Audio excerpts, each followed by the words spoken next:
Thank you.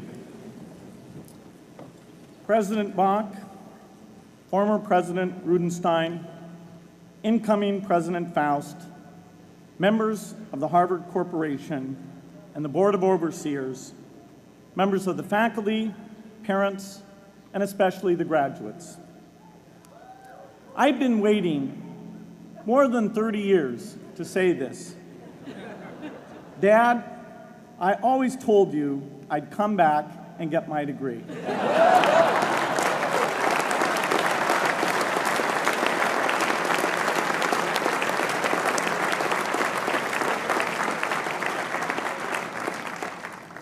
I want to thank Harvard for this honor. I'll be changing my job next year, and it will be nice to finally have a college degree on my resume.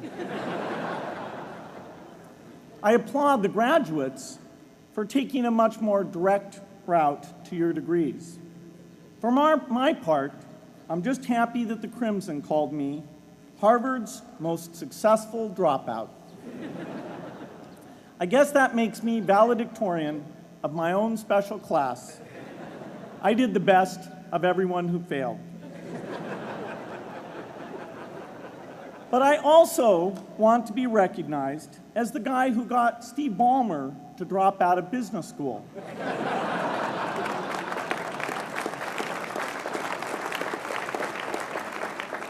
I'm a bad influence. That's why I was invited to speak at your graduation. If I'd spoken at your orientation, fewer of you might be here today.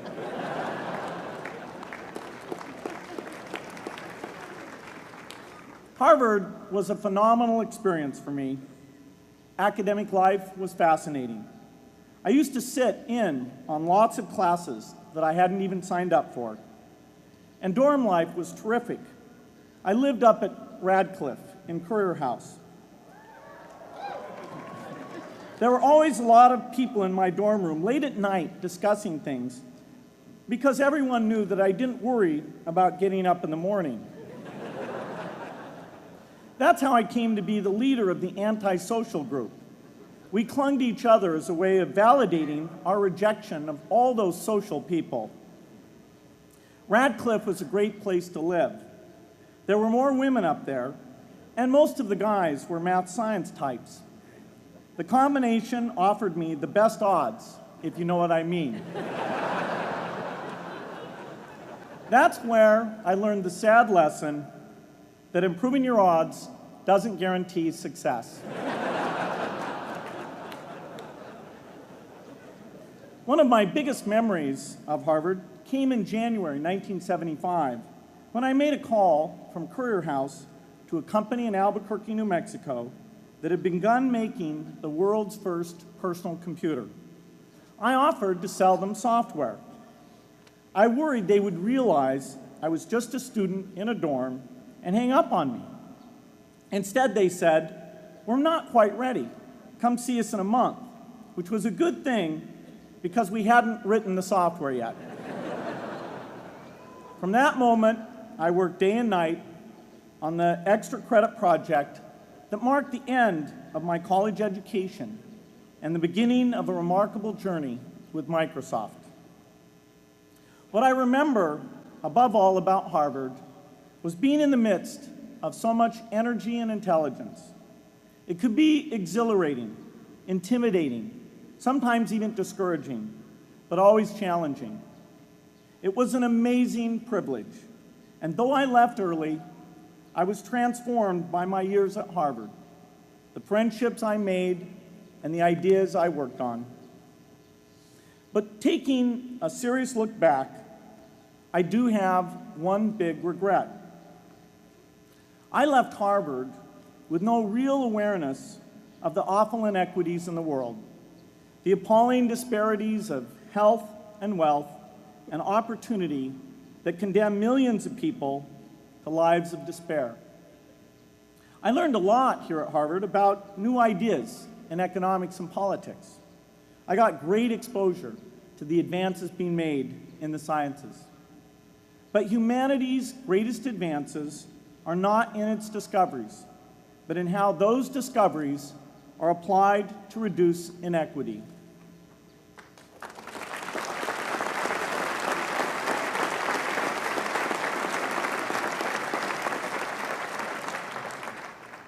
Whether through democracy, strong public education, quality health care, or broad economic opportunity, reducing inequity is the highest human achievement. I left campus knowing little about the millions of young people cheated out of educational opportunities here in this country.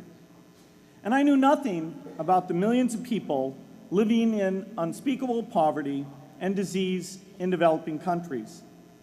It took me decades to find out.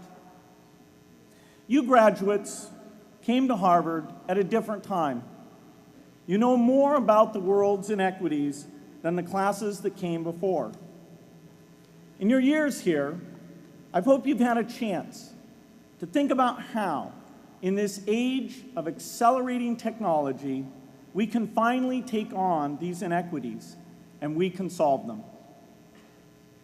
Imagine, just for the sake of discussion, that you had a few hours a week and a few dollars a month to donate to a cause.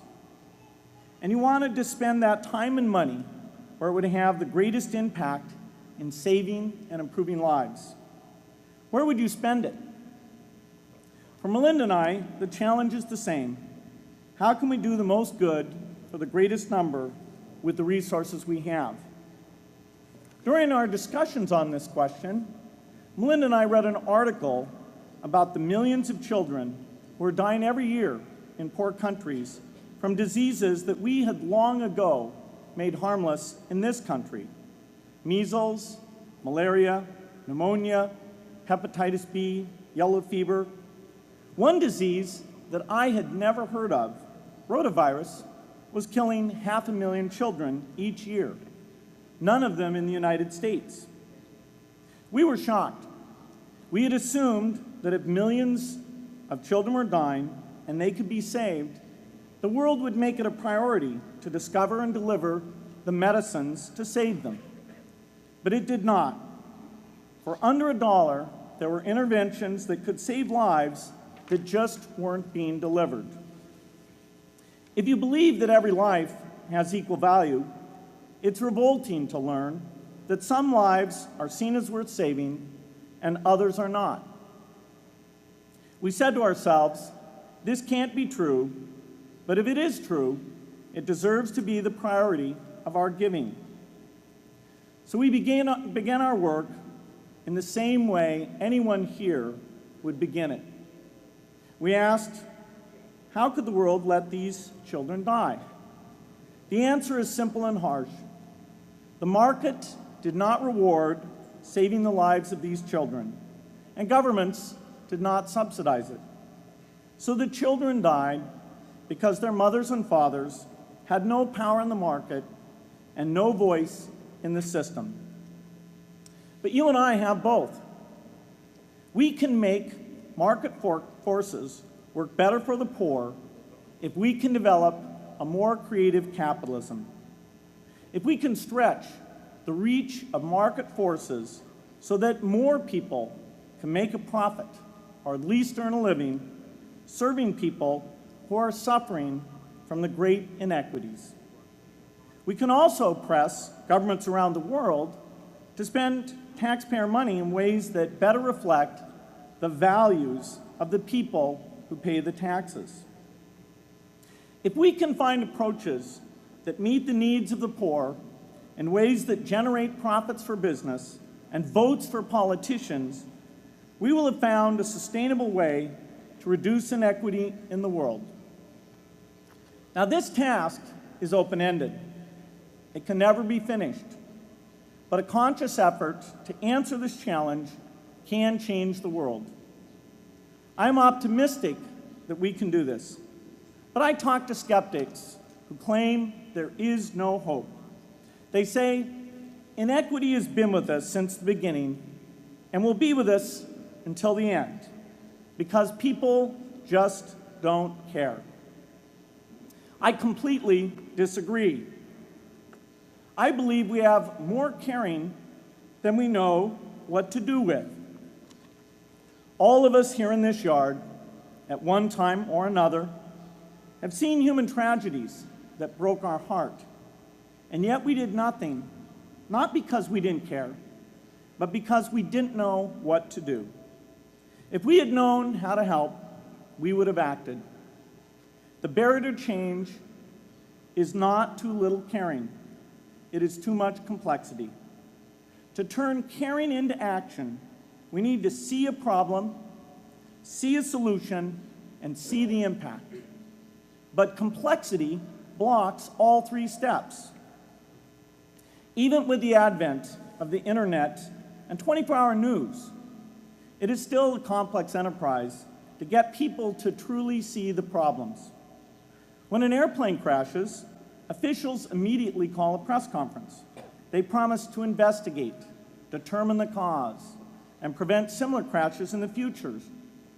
But if the officials were brutally honest, they would say, of all the people in the world who died today from preventable causes, 0.5% were on this plane.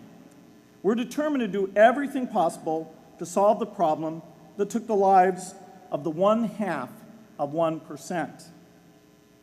The problem is not just the plane crash, but the millions of preventable deaths. We don't read much about these deaths. The media covers what's new, and millions of people dying is nothing new. So it stays in the background where it's easy to ignore. But even when we do see it or read about it, it's difficult to keep our eyes on the problem. It's difficult to look at suffering if the situation is so complex that we don't know how to help. And so we look away. If we can really see a problem, which is the first step, we come to the second step, cutting through the complexity to find a solution. Finding solutions is essential if we want to make the most of our caring. If we have clear and proven answers anytime an organization or individual asks, "How can I help?" then we can get action, and we can make sure that none of the caring in the world is wasted. But complexity makes it hard to mark a path of action for everyone who cares, and makes it hard for their caring to matter. Cutting through complexity to find solutions runs through 4 predictable stages: determine a goal, find the highest impact approach, deliver the technology ideal for that approach, and in the meantime, use the best application of technology you already have, whether it's something sophisticated like a new drug or something simple like a bed net. The AIDS epidemic offers an example. The broad goal, of course, is to end the disease. The highest leverage approach is prevention. The ideal technology would be a vaccine that gives lifelong immunity with a single dose. So governments, drug companies, and foundations are funding vaccine research. But their work is likely to take more than a decade. So in the meantime, we have to work with what we have in hand, and the best prevention approach we have now is getting people to avoid risky behavior. Pursuing that goal starts the 4-step cycle again. This is the pattern. The crucial thing is to never stop thinking and working, and never do what we did with malaria and tuberculosis in the 20th century, which is to surrender to complexity and quit. The final step, after seeing the problem and finding an approach, is to measure the impact of the work and to share that, success or failure, so that others can learn from the efforts. You have to have the statistics, of course. You have to be able to show, for example, that a program is vaccinating millions more children.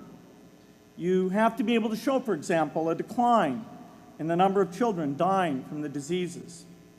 This is essential not just to improve the program, but also to help draw more investment from business and government. But if you want to inspire people to participate, you have to show more than numbers. You have to convey the human impact of the work so people can feel what saving a life means to the families affected. I remember going to the World Economic Forum some years back and sitting on a global health panel that was discussing ways to save millions of lives. Millions! Think of the thrill if you could save just one person's life, then multiply that by millions. Yet, this was the most boring panel I've ever been on. Ever. So boring, even I couldn't stand it. What made that experience especially striking was that I had just come from an event where we were introducing version 13 of some piece of software, and we had people jumping and shouting with excitement. I love getting people excited about software, but why can't we generate even more excitement for saving lives? You can't get people excited unless you can help them see and feel the impact.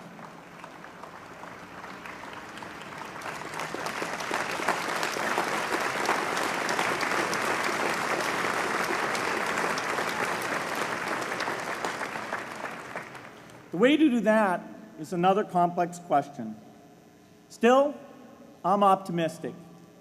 Yes, inequity has been with us forever, but the new tools we have to cut through complexity have not been with us forever. They are new. They can help us make the most of our caring, and that's why the future can be different from the past.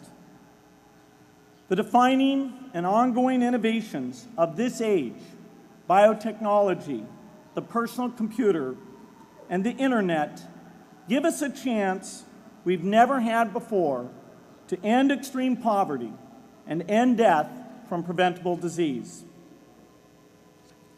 60 years ago, George Marshall came to this commencement, and he announced a plan to assist the nations of post-war Europe. He said, I quote, "I think one difficulty is that the problem is one of such enormous complexity that the very mass of facts presented to the public by press and radio make it exceedingly difficult for the man in the street to reach a clear appraisement of the situation. It is virtually impossible at this distance to grasp at all the real significance of the situation." 30 years after Marshall made his address, which was 30 years ago, as my class graduated without me, technology was emerging that would make the world smaller, more open, more visible, less distant. The emergence of low-cost personal computers gave rise to a powerful network that has transformed opportunities for learning and communicating. The magical thing about this network is not just that it collapses distance and makes everyone your neighbor. It also dramatically increases the number of brilliant minds we can bring in to work together on the same problem. And it scales up the rate of potential innovation to a staggering degree. At the same time, for every person who has access to this technology, 5 people don't. That means many creative minds are left out of this discussion. Smart people with practical intelligence and relevant experience who don't have the technology to hone their talents or contribute their ideas to the world. We need as many people as possible to gain access to this technology because these advances are triggering a revolution in what human beings can do for one another. They are making it possible, not just for national governments, but for universities, corporations, small organizations, and even individuals to see problems, see approaches, and measure the impact of their efforts to address the hunger, poverty, and desperation George Marshall spoke of 60 years ago.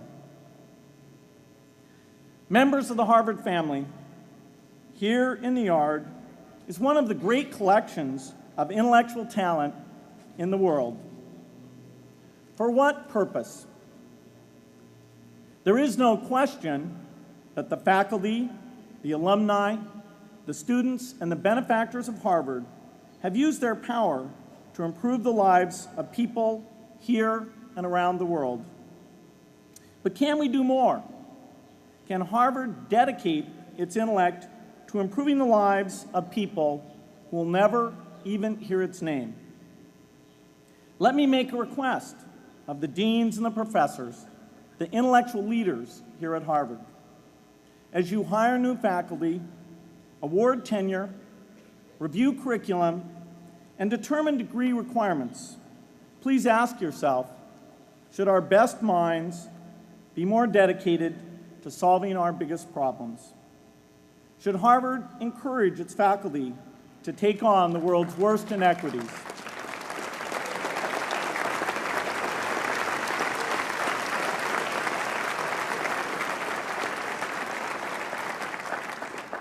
Should Harvard students know about the depth of global poverty, the prevalence of world hunger, the scarcity of clean water, the girls kept out of school, the children who die from diseases we can cure? Should the world's most privileged learn about the lives of the world's least privileged? These are not rhetorical questions.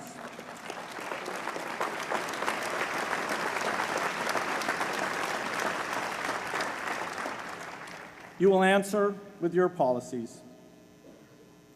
My mother, who was filled with pride the day I was admitted here, never stopped pressing me to do more for others. A few days before I was married, she hosted a bridal event at which she read aloud a letter about marriage that she had written to Melinda. My mother was very ill, with cancer at the time, but she saw one more opportunity to deliver her message, and at the close of the letter she said, "From those to whom much is given, much is expected."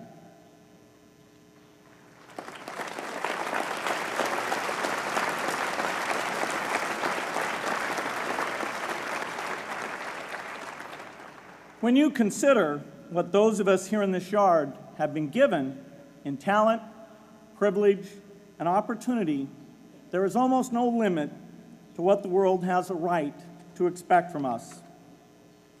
In line with the promise of this age, I want to exhort each of the graduates here to take on an issue, a complex problem, a deep inequity, and become a specialist on it. If you make it the focus of your career, that would be phenomenal. But you don't have to do that to make an impact. For a few hours every week, you can use the growing power of the internet to get informed, find others with the same interests, see the barriers, and find ways to cut through them. Don't let complexity stop you. Be activists. Take on big inequities. I feel sure it will be one of the great experiences of your lives. You graduates are coming of age in an amazing time. As you leave Harvard, you have technology that members of my class never had. You have awareness of global inequity, which we did not have. And with that awareness, you likely also have an informed conscience that will torment you if you abandon these people whose lives you could change with modest effort. You have more than we had. You must start sooner and carry on longer. And I hope you will come back here to Harvard 30 years from now and reflect on what you have done with your talent and your energy. I hope you will judge yourselves not on your professional accomplishments alone, but also on how well you have addressed the world's deepest inequities. on how well you treated people a world away who have nothing in common with you but their humanity. Good luck.